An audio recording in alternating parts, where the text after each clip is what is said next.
보겠습니다. 로마서 1장 16절로 17절입니다. 로마서 1장 16절로 17절 말씀을 같이 합독하도록 하겠습니다. 내가 복음을 부끄러워하지 아니하노니 이 복음은 모든 믿는 자에게 구원을 주시는 하나님의 능력이 됨이라. 첫째는 유대인에게요 또한 헬라인에게로다. 복음에는 하나님의 의가 나타나서 믿음으로 믿음에 이르게 하나니 기록된 바 오직 의인은 믿음으로 말미암아 살리람과 같으니라. 아멘. 말씀을 중심으로 해서 오직 의인은 믿음으로 말미암아 살리라, 이런 제목으로 말씀을 선포하도록 하겠습니다. 오늘 주신 말씀은 이 로마서 이 말씀은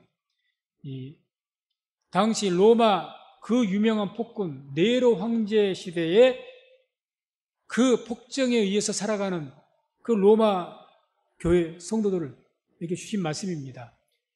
역사로 보게 되면 너무도 무서운 핍박이었죠. 예수 믿는 성도들 잡아서 사자의 밥으로 던져주고 또 기둥에다가 묶어서 거기에 기름을 뿌려서 불에 태워서 죽이고 가진 잔악한 방법으로 수많은 기독교인들이, 주의 성도들이 숨겨 있습니다. 다른 이유는 없습니다. 예수 믿는다는 것 그 한 가지 때문입니다. 끝까지 예수를 부인하라고 해도 끝까지 부인하지 않았다는 그 이유 한 가지 때문입니다. 그렇게 살아가는 이 성도들에게 얼마나 두렵겠습니까? 아직 순교하지 않았고 계속 숨어서 피해 다니고 그런 성도들은 얼마나 두렵고 무섭겠습니까? 당장이라도 믿음을 포기해버리고 그러면 목숨은 건질 것 아니겠습니까? 그렇게 살아가는 성도들에게 주신 말씀이죠. 17절 보게 되면 복음에는 하나님의 의가 나타나서 믿음으로 믿음에 이르게 하나니 기록된 바 오직 의인은 믿음으로 말미암아 살리라 함과 같으니라. 오직 의인은 믿음으로 말미암아 산다. 왜 이런 폭정 가운데 목숨의 위협을 받으면서 때로는 죽기까지 하면서 뭐 다 죽지 않고 또 고문을 받는 그런 경우도 많이 있었겠죠. 고통받고 왜 내가 이런 삶을 살아야 되는가? 우리가 예수님을 믿는 이 신앙생활을 믿음을 지키며 살아가는 것 여러 번 말씀드리지만 녹록지 않습니다. 많이 힘이 듭니다. 그래서 우리가 계속 다니엘 기도를 통해서 간증을 듣지만 저는 이번 간증을 들으면서 계속 의구심을 풀어요. 그래도 저 무서운 고난 가운데 믿음 버리지 않고 그래도 믿음 지키고 살아가는 이유가 뭘까? 그 이유가 뭘까? 하나같이 간증하신 분들이 하나님의 나라를 믿지 않고 영원한 천국 믿지 않고 부활 믿지 않았다면 믿음을 지킬 이유가 없을 것 같아요. 이 땅의 것이 전부인데 굳이 믿음 안 지켜도 살 방법이 있는데 굳이 그렇게까지 할 필요 있겠습니까? 그래서 이 말씀은 우리에게 뭘 지금 답을 주시느냐? 그럼에도 불구하고 현실이 힘들고 뭐 로마 교회 그런 성도들하고는 비교할 수가 없겠지만 우리가 살아가는 이 신앙의 이 믿음의 삶도 쉽진 않는데 이런 삶을 살아가는 그럼에도 불구하고 믿음으로 살아가야 되는 그 이유와 답을 주시는 말씀입니다. 왜 그렇게 살아가야 되느냐? 그래서 믿음으로 말미암아 산다는 게 대체 뭐냐? 이런 질문을 우리가 던져볼 필요가 있습니다. 오직 의인은 믿음으로 말미암아 산다고 했는데 의인은 하나님 앞에 합당한 자고 한마디로 구원을 받을 자고 그런 의인은 어떻게 산다고 합니까? 믿음으로 말미암아 산다고 하는데 도대체 믿음으로 말미암아 산다는 게 뭘 말하는 것이냐? 나는 그런 믿음으로 말미암아 살고 있느냐? 이게 중요한 겁니다. 그래서 오늘 말씀을 통해서 그걸 살펴보면 오직 의인은 믿음으로 말미암아 살리라. 이 말씀, 이 말미암아 이 단어가 대단히 중요한 뜻이 있습니다. 성경 원문을 보게 되면 이 단어의 그 원문, 이 디아라는 헬라어 단어를 쓰는데 이 전치사입니다. 근데 이 단어 그 뜻은 두 가지의 중요한 뜻을 담고 있어요. 첫 번째는 이 디아, 이 말미암아라는 이렇게 해석된 그 단어의 뜻이 첫 번째는 뭐뭐 때문에 이런 뜻을 갖고 있습니다. 뭐뭐 때문에. 그러니까 그래서 무슨 말입니까? 내가 믿음으로 말미암아 산다는 것은 믿음 때문에 산다 이렇게 이제 해석이 되어지는 거죠. 믿음 때문에 사는 것이다. 또 두 번째 의미는 무엇을 통과하여 산다. 믿음을 통과해서 산다 이런 의미를 가지고 있는 겁니다. 자, 그럼 첫 번째는 무엇 때문에 사는 것이라고 했기 때문에 우리가 믿음으로 살아가는 그 이유에 대해서 말을 하죠. 무엇 때문에. 그러니까 믿음으로 말미암아, 그 말미암아는 무엇 때문이라는 뜻이니까 무엇 때문에.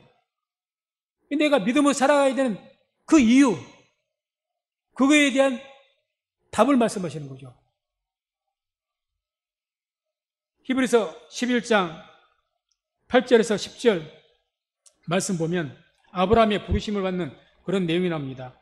믿음으로 아브라함은 부르심을 받았을 때에 순종하여 장래 기업으로 받을 땅에 나갈새 갈 바를 알지 못하고 나갔으며 믿음으로 저가 외방에 있는 것 같이 약속하신 땅에 우거하여 동일한 약속을 유업으로 함께 받은 이삭과 야곱으로 더불어 장막에 거하였으니 이는 하나님의 경영하시고 지으실 터가 있는 성을 바랐음이니라. 아멘. 아브라함이 하나님께로부터 갈대아 우르라는 곳, 갈대아 우르는 유프라테스 강, 티그리스 강, 세계 4대 강 중에 가장 큰 강이었던 그 강들이 있는 너무나도 비옥한 땅, 좋은 도시, 지금의 이라크 지역입니다. 너무너무 아름답고 복된 땅입니다. 땅 자체만 보면 그 땅에 살고 있었습니다. 그런 아브라함을 하나님께 부르십니다. 그리고 내가 내게 이 본토 친척 아비집을 떠나서 가라는 이야기예요. 그때 아브라함이 어떻게 갔다고 갈 바를 알지 못하고 갔다고 합니다. 우리 아브라함을 믿음의 조상이라고 읽었습니다. 왜 이분을 믿음의 조상이라고까지 이야기를 하느냐? 자, 갈대아 우르는 살기에 너무 좋은 땅입니다. 가나안 땅하고는 비교도 할 수 없이 좋은 땅입니다. 지금도 그렇습니다. 땅으로 보고 환경으로만 본다면. 그럼 가나안 땅은 뭐 거기는 아무 빈 털어서 가라고 하신 겁니까? 가나안 족속이 살고 있지 않습니까? 가라고 하시는 거예요. 그런데 아브라함은 그 하나님의 말씀 듣고 갑니다. 뭐 때문에 갔을까요? 좋은 땅 버리고. 거기서 살면 되지. 하나님께 이렇게 질문할 수도 있지 않습니까? 하나님, 복 주시려면 이 땅에서 주셔도 되지 않습니까? 사라를 통해서, 나와 사라를 통해서 자녀를 주시려고 한다면, 굳이 가나안 땅은 왜 갑니까? 이 좋은 땅이 있어서 여기서 자식을 낳고 여기서 하나님께 이 땅을 주시면 되지요. 그러지 않습니까?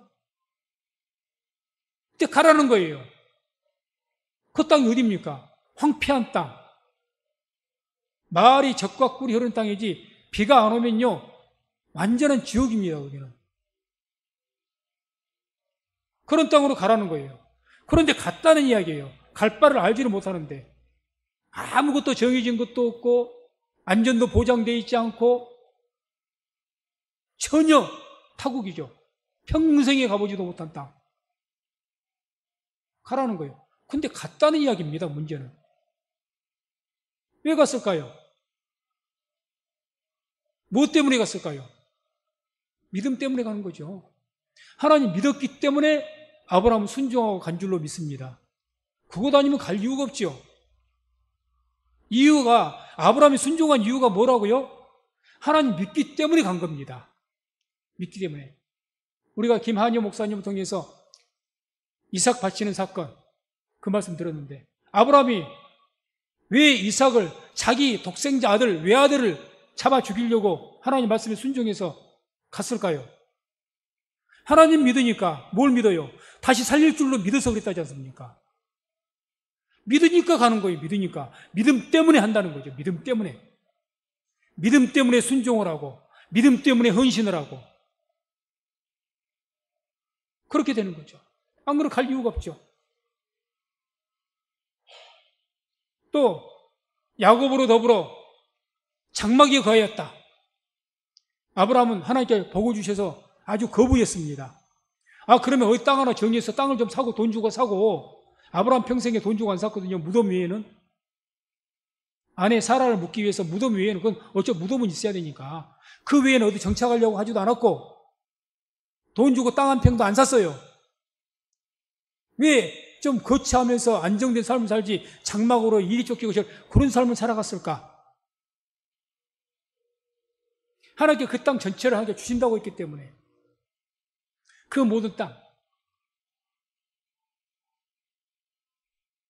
그래서 하나님께서는 그 아브라함은 돈 주고 사지 않는 겁니다. 하나님 주신 땅이니까. 돈 주고 산 것은 하나님께 주신 것이 아니잖아요. 내가 산 거지. 그게 하나님께 주신 겁니까? 아브라함은 그런 믿음이에요. 얼마든지 거기에서 아주 유다하고 잘 지내면 거기에 거주해서 거기 브엘세바 근처에 아주 그 주민들하고 잘 지냈지 않습니까? 심지어는 그냥 아내를 위해서 땅을 살려고 하니까 돈 안 줘도 좋다고 그렇게까지 할 정도로 아브라함이 존경을 받고 사랑받았잖아요. 거기에서 땅을 사든지 거주하고 살면 됐지. 뭐 하려고 장막을 하면서 그 고생을 합니까? 하나님께서 이 땅을 다 주신다고 했는데 내가 돈 주고 사면 어떻게 돼요? 은혜가 아니죠. 그러니까 이 아브라함은 그렇게 왜 그런 삶을 사느냐? 뒤에 나오지 않습니까? 하나님의 경영하시고 지으실터가 있는 성을 바랐습니다. 전국적으로는 천국이겠지만 현실적으로 뭘 말? 하나님께서 이제 이 가나안 땅을 우리 자손들에게 다 주신다고 했으니까 그것을 바라보는 거예요. 내가 이것을 사서 얻는 것이 아니라 하나님께 주심으로 얻는 것이기 때문에 그걸 믿었기 때문에 아무것도 그 가나안 땅에 대체 무슨 일이 생길지 모르고 그 좋은 땅 버려두고 본토 친척 아비집을 떠나서 떠나간 겁니다. 믿음 때문에 살아가는 거죠. 믿음 때문에. 우리가 흔히들 말합니다. 오직 의인은 믿음으로 말미암아 산다는 것을 다 압니다. 그러면 우리가 믿음으로 말미암아 삽니까? 그러면 이 아브라함과 같이 그렇게 해야죠. 무엇 때문에 하나님께 예배를 드리고 무엇 때문에 교회 봉사하고 무엇 때문에 헌금을 하고 무엇 때문에 헌신을 합니까? 믿음 때문에. 다른 이유가 없어요. 하나님 믿으니까. 더 적극적으로 표현하면 내가 하나님 사랑하니까. 사랑 때문에 하는 거예요. 여기에 내가 하나님 반대 국보가 없는 거예요. 하나님 사랑하니까.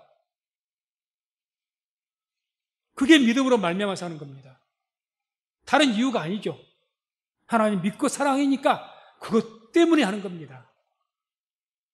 내가 김유선 목사하고 친하고 그러니까 제 사람 돕기 위해서 그게 아니에요.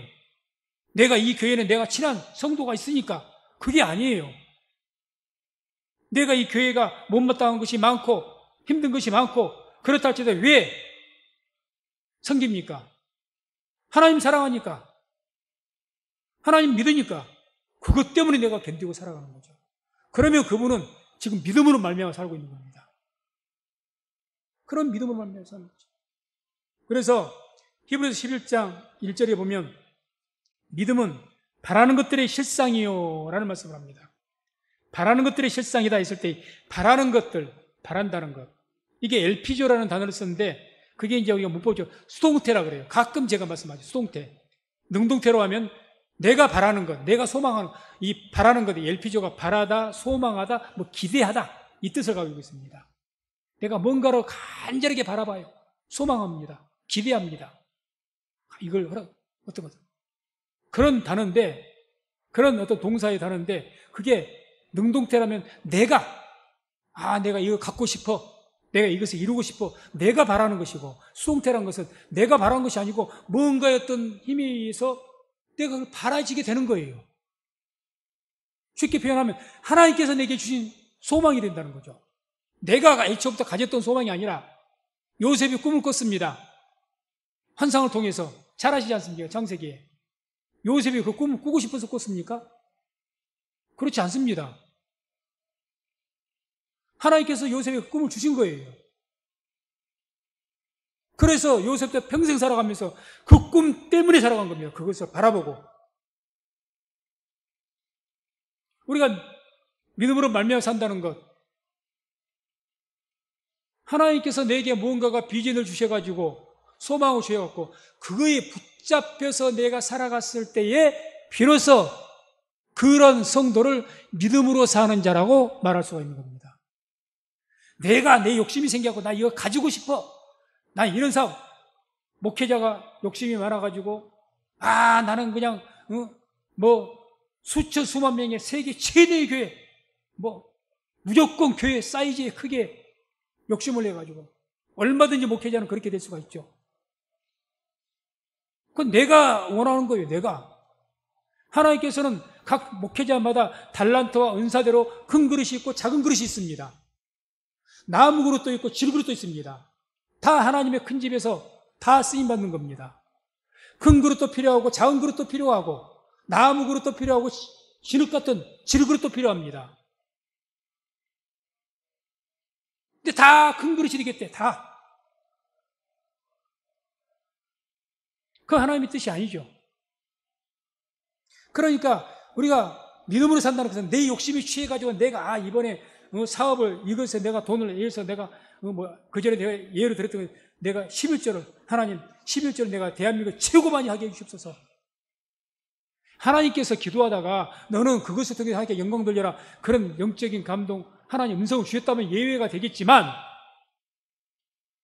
그렇지 않고 내 욕심이 돈을 많이 벌고 싶은 욕심 때문에 많은 것을 가지고 싶다는 욕심 때문에 그것은 야망입니다. 소망이 아닙니다. 하나님께서 주신 것이 아니라는 거죠. 그렇게 구해서 뭔가를 큰 능력을 나타냈을 때 예수님께 마지막 때 나와서 그런다 하지 않습니까? 주님, 나는 주의 이름으로 병도 고쳤습니다. 주의 이름으로 이것도 하고 있습니다. 저것도 있습니다. 나는 너희를 도무지 모른다.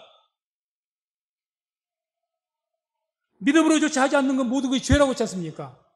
하나님께 주신 믿음으로 하나님께 바라게 하심을 통해 하나님 주신 소망 가지고 살아가는 것이 하나님과 관계가 되는 사람이고 믿음으로조차서 믿음으로 말미암아 사는 사람인데 지가 원해서 욕심껏 뭔가를 한 거예요. 그러니 나는 너희를 도무지 모른다는 거예요. 이건 저거 믿음으로 있느냐? 이 야망으로 있지. 병 고치는 기적은 귀신도 줍니다. 귀신도 방언 은사 줍니다. 기적과 역사, 귀신도 얼마든지 그 하나님 있습니다. 예수님에게 그러지 않습니까? 내게 절만해라. 이 천하 만국의 영광을 내게 다 주겠다 그러지 않습니까? 이것은 내게 다 맡기셨다 그러지 않습니까? 다 줄 능력이 있는 자가 마귀입니다. 마귀도 줘요. 그래 나는 너희 도무지 모른다는 거죠. 믿음으로 말미암아 산다는 것, 그건 내 욕심대로 내 뜻대로 사는 것은 믿음으로 사는 것이 아닙니다. 아무리 열심히 한다 할지라도. 그러나 진정한 믿음을 산다. 하나님께서 내게 주신 감동이라는 게 있다는 거예요. 감동이라는 게. 하나님 믿는 사람이 감동이 없다 그러면 그건 가짜 신앙인이죠. 나는 하나님의 감동이라는 게 도무지 모르겠어요. 심각한 겁니다. 심각한 거. 그래서 바라는 것들이 실상. 그래서 내가 바라보게 되어지는 것, 다시 말해서 하나님께 나에게 그런 소망과 믿음을 주시는 거예요.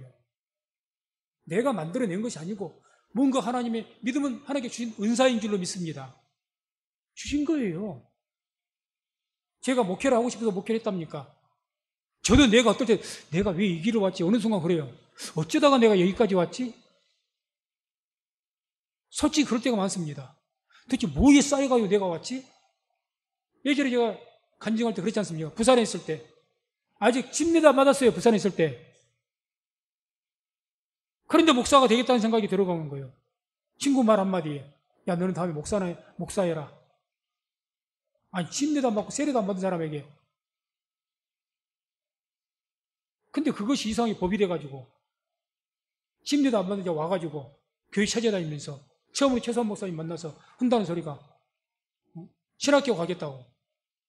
그렇게 최소한 목사님이 무슨 내가 집사쯤은 된 줄 알고 그래 같이 한번 협력해서 잘해보자고.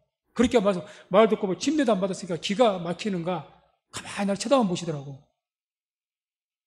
기막히게 싶죠. 이거 침례도 안 받은 거 신학교부터 이야기하니까 왜 내가 목회를 하게 됐고 여기까지 왔을까? 어떻게 내가 왔지? 저도 모르겠습니다.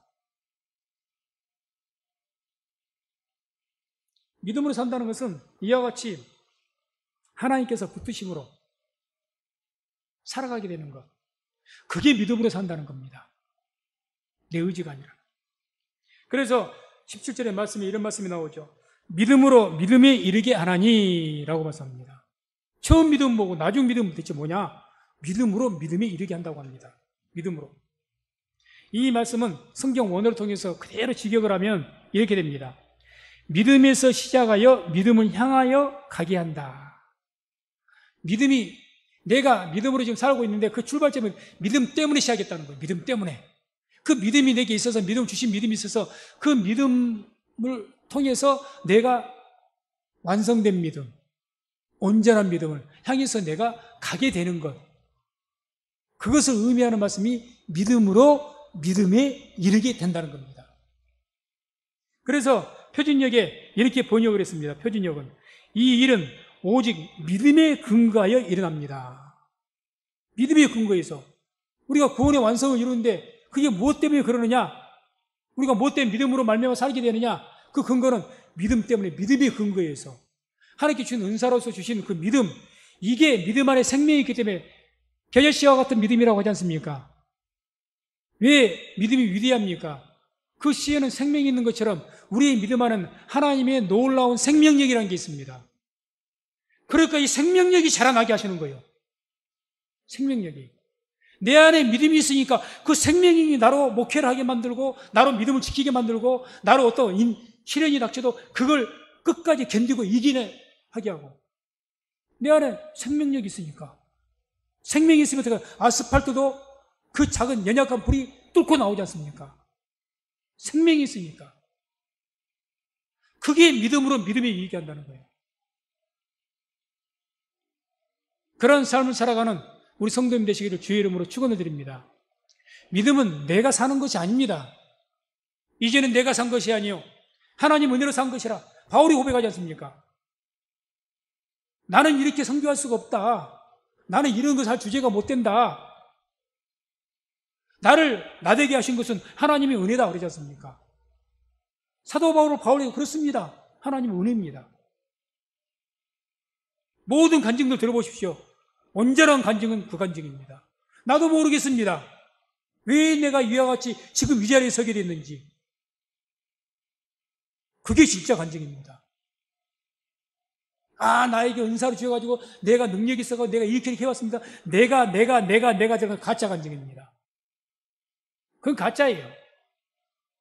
진짜 하나님 만나면요, 나는 죽어버리고요, 하나님밖에 안 드러납니다. 그래서 결론은 제가 제일 은혜 받고 공감받는 그런 간증들이 그런 간증이에요. 지금 간증들이 다 그러지만 자기도 모르겠대.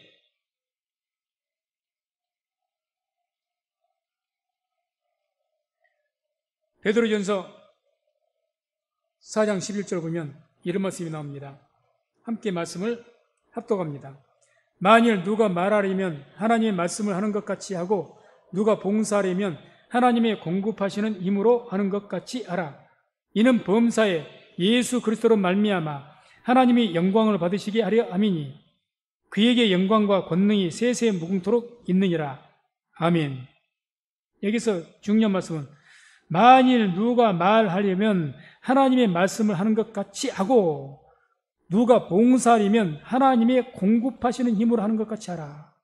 다시 말해서 너희가 교회에 헌신하고 봉사하느냐? 너희가 믿음의 시련을 겪고 그걸 견디려고 하느냐? 하나님께 영광 돌리고 하느냐? 그러면 네 힘으로 하는 것 같이 하지 말고 하나님께서 공급하시는 힘으로 하는 것 같이 하라는 겁니다. 그게 뭐죠? 하나님은 은혜로 사는 것처럼 해라. 그걸 깨닫고 인정을 해라는 겁니다. 네가 힘있어서 섬기고 봉사한 게 아니고 내가 지금까지 살아온 것은 하나님의 은혜라고 하나님의 그 공급하시는 알지 못하던 곳에서부터 내게 주신 믿음을 통해서 그 은혜를 통해서 지금까지 나를 끌어오셨고 견디게 하셨고 승리하게 하셨고 이 모든 것이 하나님께서 공급하시는 힘 때문에 내가 되어진 것. 그걸 깨닫고 또 그런 하나님의 은혜로 살아가는 그런 성도가 비로소 믿음으로 말미암아 사는 분이라고 말씀할 수가 있습니다. 내 힘으로 한다면 그건 믿음으로 사는 것은 아니죠. 자기 힘으로 사는 거죠.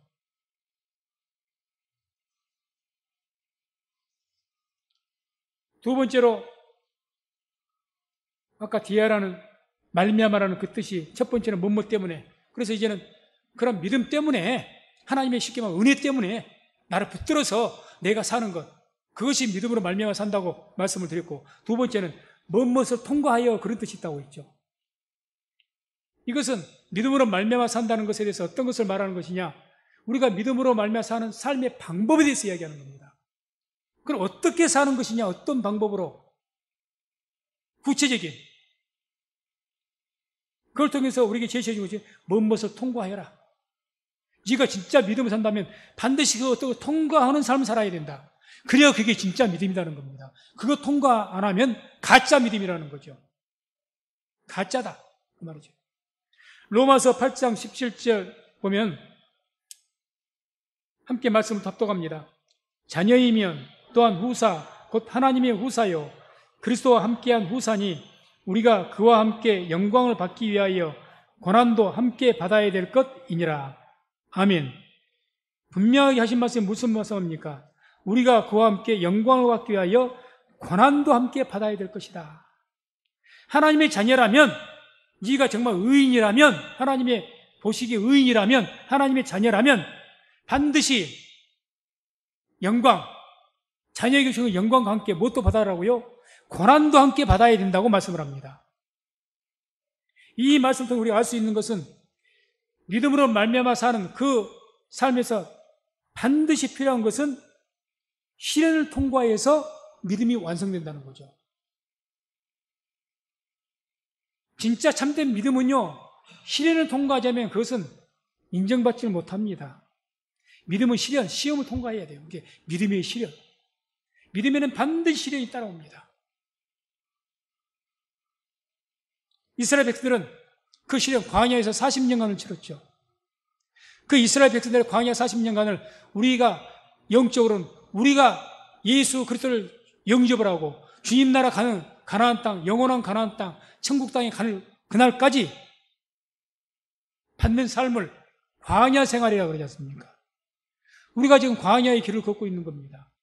영적인. 이 광야를 통과하지 않는 자는 다 잘못된 거예요. 반드시 시련을 통과합니다. 그래서 베드로전서 4장 12절 13절에 이런 말씀이 나옵니다. 사랑하는 자들아 너희를 시련하고 하려고 온 불시험을 이상한 일 당하는 것 같이 이상히 여기지 말고 오직 너희가 그리스도의 고난에 참여하는 것으로 즐거워하라. 이는 그의 영광을 나타내실 때 너희로 즐거워하고 기뻐하게 하려 함이라. 아멘. 너희를 시련하고 오는 불시험을 이상한 일 당하는 것 같이 이상히 여기지 말아라. 아, 주님, 나 열심히 새벽 기도도 하고, 열심히 단열 기도 열심히 참여하고, 열심히 했는데 왜 이런 일이 있습니까? 그렇게 생각하지 말아라. 그건 너의 믿음을 완성시키기 위해서 하나님께서 베푸신 과정이다. 너의 믿음이 완전하게 완성이 되려면 그 시련을 통과해야 된다. 그 이야기죠. 아이들이 훈련받지 않고 교육받지 않고 언제나 인격을 갖출 것 같습니까? 마음대로 방목에서 한번 키워보십시오. 애들이 어떻게 키워지는가? 잘못된 친구 만나고 지 맘대로 살게 한번 간섭도 하지 말고 아무 시련도 주지 말아봐요. 이 아이들이 어떻게 크는가?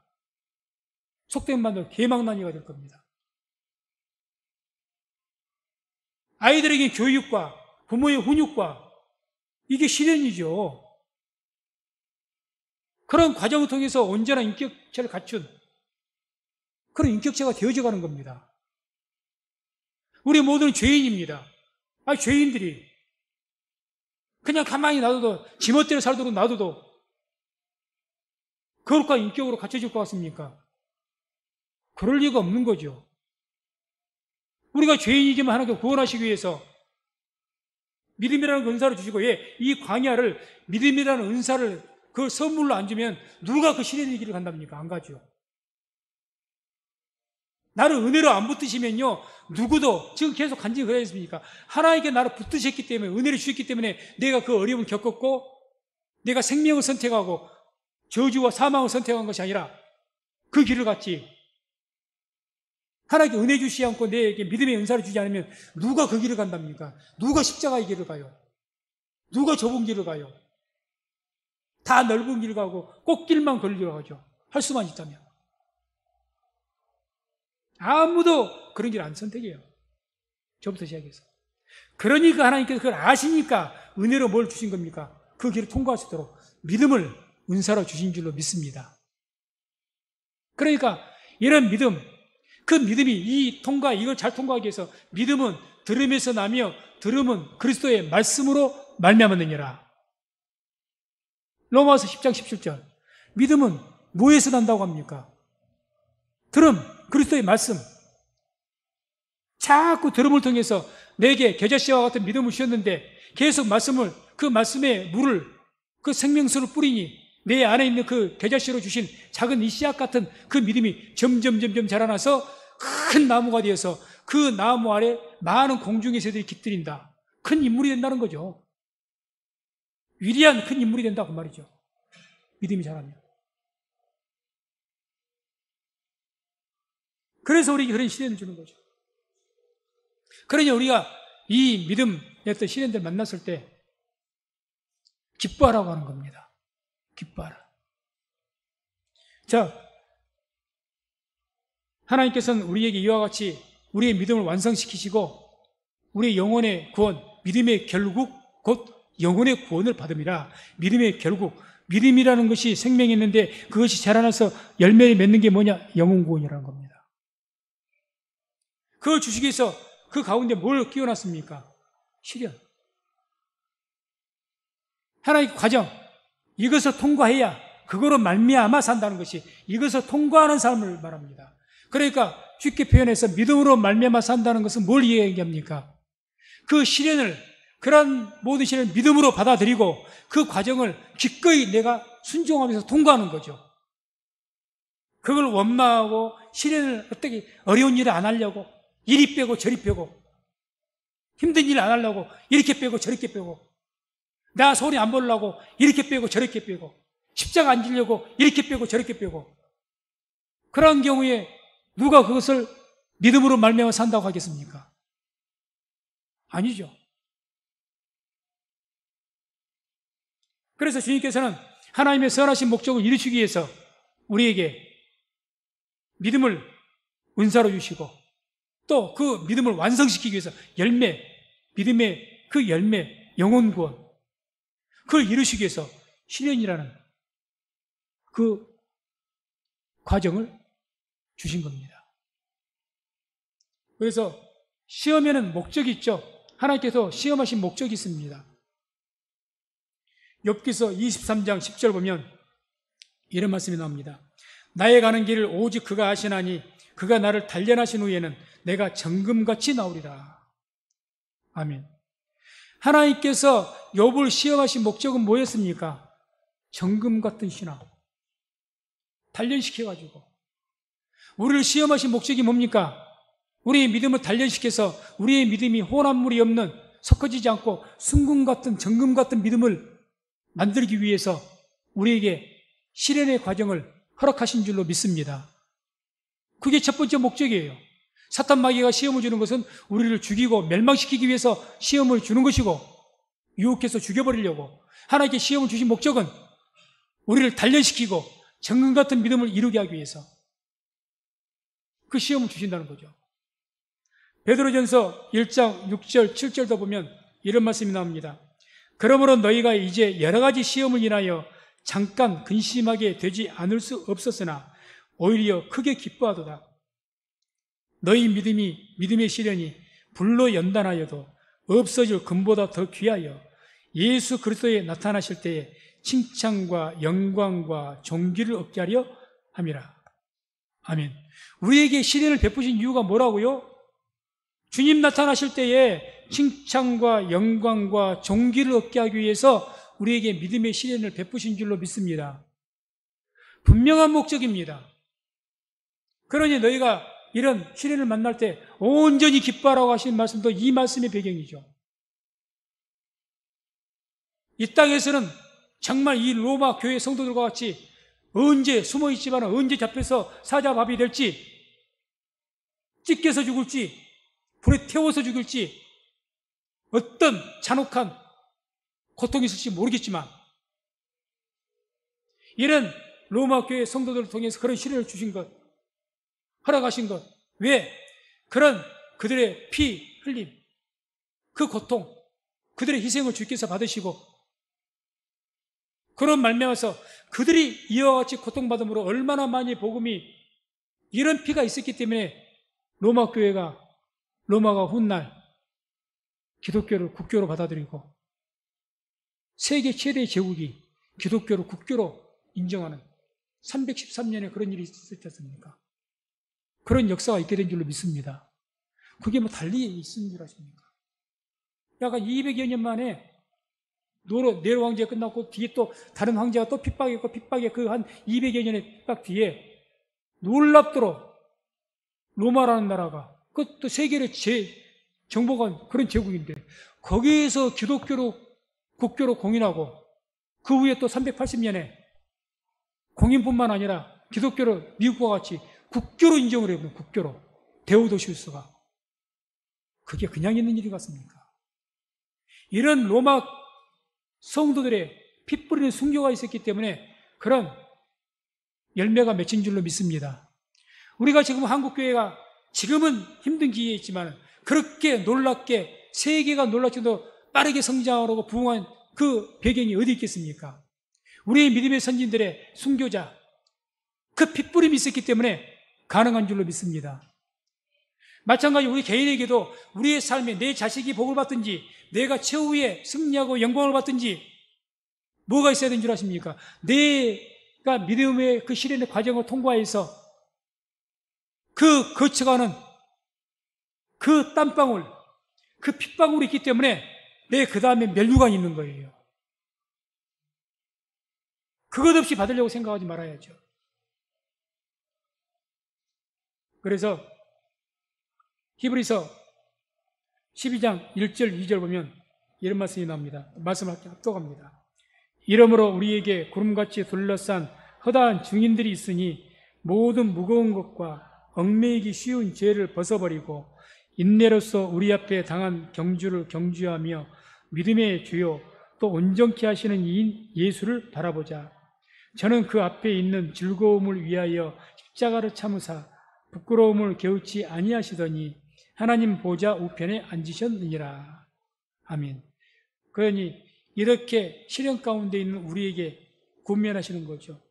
그러니 인내로서 우리 앞에 당한 경주를 경주하며 인내하라는 이야기죠. 인내해라. 인내는 히포모네인데 그 아래에 머물러라. 하나님께 너에게 준 십자가가 있다. 너에게 너의 믿음을 완성시키기 위해서 너에게 고난이 있다. 그것이 하나님의 영광을 위한 병일 수도 있고 하나님의 영광을 위한 삶의 어떤 고난일 수도 있고 어떤 문제가 될 수도 있고 다 이렇게 시련으로 다가온 거니까 그게 모두 하나님 영광을 위해 주신 것들이 있다 그 말입니다. 내가 명백하게 죄를 보면서 병을 얻는다든지 하나님 징계를 받아서 삶 속에 문제가 생기게 되면 그야 할 말은 없겠지만 회개하면 되겠지만 뭐 애매해요. 그래도 하나님 신앙 지킨다고 했는데 그런데도 말미암아 어떤 시련이 왔어. 시험이 왔어. 그것은 하나님께서 하나님의 영광을 위한 병이요 하나님의 영광을 위한 삶의 고난이요 문제인 것을 믿으시기 바랍니다. 그걸 통과해야죠. 아브라함이 이삭을 드리라. 하나님께서 뭔가 아브라함이 그동안 살아오는 것이 못마땅해서 해서 괘씸해서 너 내가 아들 줬는데 다시 뺏어버리겠어. 징계로 이삭 드리려고 하신 것이 아닙니다. 하나님께 뭐라고 하세요? 아브라함을 시험하려고 부르셨다고 하지 않습니까? 시험하시려고. 아브라함이 이제 최종적으로 믿음 잘 지켰어요. 처음에 실수가 몇 번 있었지만 믿음 잘 지키고 살았습니다. 그런데 느닷없이 아들 내놓으라는 거예요. 무서운 시험이죠. 우리가 신앙생활 성실한 그렇게 될 수가 있습니다. 그걸 통과하라는 거죠. 통과. 그래서 그 히브리 12장 2절에 보면 믿음의 주여 또 온전케 하시는 이 예수를 바라보자. 그러니까 이제는 로마 교회에 있는 성도들이나 우리들이나 모든 믿음의 시련, 고난 가운데 힘들어하는 주의 백성들에게 뭐라고 고면합니까? 이제 너에게 시련을 주고 고통을 주고 그 문제, 그거 바라보지 말고 뭘 바라보랍니까? 우리의 믿음의 주이신 예수님을 바라보라는 겁니다. 이 바라보라는 것은 본뜻은 주의 깊게 생각하라 그 뜻입니다. 이번에 다니엘교회 참여했던 분들은 다 아실 겁니다. 김한효 목사님 말씀 안 하던가요? 이 바라보라는 본뜻은 깊이 생각하다. 아포라오인데 주의 깊게 생각하다. 그러니까 저 공중의 새들은 날아가는 새들을 봐라. 백합화를 봐라. 저들 길쌈 다니하고 못 다니한다. 그때 바라보라는 것은 그냥 눈으로만 쳐다보라는 것이 아니라 깊이 생각해라 그 말입니다. 저들이 어떻게 저렇게 길쌈 다니는데 저렇게 하나님께서 먹이고 키우시지? 저 많은 바다 물고기를 어떻게 다 키우시지? 이 자연 만물이 어떻게 다 그 많은 음식을 다 먹어야 될 것이고 다 모든 것이 채워져 어떻게 다 저렇게 다 잘 살아가지? 그러면 깊이 생각해 보라는 겁니다. 마찬가지로 십자가를 예수님을 바라볼 때 깊이 생각하라는 거예요. 왜 주님께서 그 모진 십자가 고통 하나님의 아들이신데 능력이 있으신 분인데 죽은 자를 살리시는 하나님이신데 그 능력을 가지고 한마디로 천군 천사를 동원해서 로마 권세를 얼마든지 물리칠 수 있는 권세와 능력이 있다고 하시지 않습니까? 그런 권세와 능력 왜 저렇게 험하게 고통받고 조롱받고 죽으셨는가? 깊이 한번 생각해 봐라는 겁니다. 깊이 생각해 봐라. 그걸 로마 성도 교회 성도들에게 그걸 깊이 한번 생각해 봐라. 우리가 아무리 힘든 그런 어려움이 있을지라도요, 내 생명을 내일 죽을지라도 그런 고통이 있을지라도 그걸 이겨낼 수 있는 힘은 어디서 나오냐? 이와 같이 주님께서 우리의 죄를 위해서 값진 그 모진 고통을 말로 다 표현할 수 없는 그 고통을 당하셨다는 것, 단지 내 죄 때문에 나를 살리기 위해서 그것을 깊이 생각해서 그 주님께서 나를 이와 같이 사랑하신다는 것이 내 그 사랑이 내게 들어오게 되면, 그래서 정말 어제 들었던 그 정선입니까? 그 지사님처럼 내가 너를 사랑합니다. 내가 너를 얼마나 사랑하는지 모른다. 그 주님께서 진짜 나를 사랑한다는 그것이 마음으로 여기에 확 다가오면 뭘 못 이기겠습니까? 이기는 거죠. 얼마든지 이기는 거죠. 그래서 저도 아무리 목회자라도 사람이고 감정이 있는 사람이기 때문에 많이 힘들 때가 많습니다. 우리 성도님들도 마찬가지일 겁니다. 그때 주님 바라보고 깊이 생각하시는 은혜가 있기를 주의 이름으로 축원을 드립니다. 그래서 이와 같이 우리가 믿음으로 말미암아 살 수 있는, 결론적으로 그래서 이런 믿음을 통해서 믿음 때문에 이렇게 믿음 통과해서 그런 과정을 통과할 수 있는, 믿음 때문에 살아갈 수 있는 그런 모든 원동력을 주시는 것이 어디에 있는 줄 아십니까? 복음 안에 그 능력이 있기 때문에 그렇다는 거예요. 복음 안에. 16절 보죠. 오늘 말씀 본문은. 내가 복음을 부끄러워하지 아니하노니 이 복음은 모든 믿는 자에게 구원을 주시는 하나님의 능력이 됨이라. 그러니까 우리가 믿음으로 모든 시련도 이기며 살아갈 수가 있는데, 그것 때문에 살 수가 있는데, 그게 왜 그러느냐? 우리가 믿는 그 복음이, 그 복음 안에가 뭐가 있다고요? 하나님께서 우리 구원하시는 구원의 능력, 하나님의 구원의 능력이 어디에 있다고요? 복음 안에 있기 때문에. 이 복음 안에 그 구원의 능력이 있기 때문에 너희가 그걸 믿는 믿음을 통해서 모든 시련을 이기고 산다는 거죠. 이기고 산다. 복음 안에는 하나님의 구원의 능력이 있습니다. 이유 없이 이런저런 이유 다 제거하시고 복음 전하시기 바랍니다. 예수님 복음 전하세요. 자신 있게 전하십시오. 지금 당신이 어떠하든지 예수님만 믿고 교회 나와서 영접을 하고 복음 믿으면 문제는 다 해결됩니다. 강력하게 전하십시오. 전하는 우리가 능력이 있는 것이 아니라 복음 자체가 능력이 있습니다. 어떤 능력이 있습니까? 하나님께서 구원하시는 구원의 능력이 복음 안에가 있습니다. 그러니 때를 어떤지 못 어떤지 전하라는 거예요. 왜 내가 구원할 것처럼 이야기를 합니까? 내가 그 사람 잘 설득해서 잘 인도해서 내가 교회를 잘 다니게 해서 그 사람 구원시키려합니까? 아니죠. 복음만의 능력이 있습니다. 우리 자신도 구원 못하잖아요. 그 복음을 내가 믿을 때 그 복음 안에 하나님 능력이 있기 때문에 내가 믿음으로 말미암아 살게 하는 거예요. 믿음 때문에 살게 하고 믿음의 과정이 아무리 시련의 과정이 있어도 그걸 견디면서 인내하면서 이기는 삶을 살게 하는 줄로 믿습니다. 그래서 저와 우리 모든 성도님들 오직 하나님의 구원의 능력이 되시는 그 예수 그리스도를 믿는 그 믿음으로 말미암아서 이 어려운 시대를 믿음으로 말미암아 살아서 승리하는 성공하는 인생을 살아가는 우리 모든 성도님 되시기를 주의 이름으로 축원을 드립니다.